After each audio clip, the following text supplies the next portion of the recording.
Dumbbell thrusters can be the most awkward, uncomfortable, unstable kind of movement going around, or it can be a movement that you take control of. And there's a couple of things that I recommend you taking control of.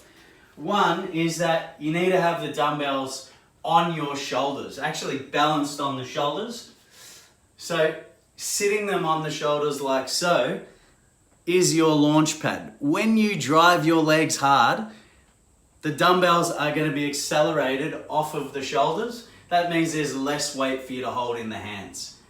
Now, the only other position that you might have is you might have a totally relaxed arm. That way there's no pressure through the shoulders or arms at all. So I have mine just out to the outside. They sit on the outside of my shoulders beautifully there. That gives me that nice open chest position.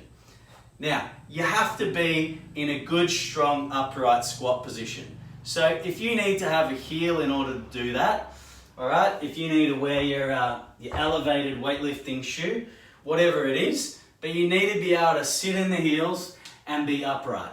If you got your bum up in the air like this, it's going to make it really hard to transfer force in that direction, right? You want to have the dumbbell and the elbow driving straight up overhead. So that's the next one. We want to be in a nice, strong, upright squat position so that we can drive power upwards. Now, the third thing that we see over and over and over again is arms going out there. Now, it might not be at the start of the workout. It might not be your first 10 reps or your first couple of rounds. You might be punching directly over the heel or over the shoulder. But when people fatigue, they tend to go out here. And what that does is, that means now you're working against the force that's going that way, and it's harder to pull them back into the rack position. It's also a little bit faster. Everything's happening really quickly because out there, there's no pause in the movement.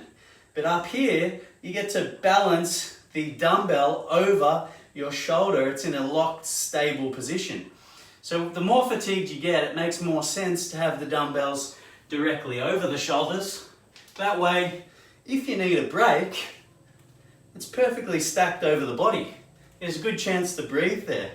Even just have a little pause for those little triceps to not have to do any work. Remember, these are small muscles. So I hope those three things help you. Get around it, embrace the dumbbell thruster. It's a bloody awesome movement.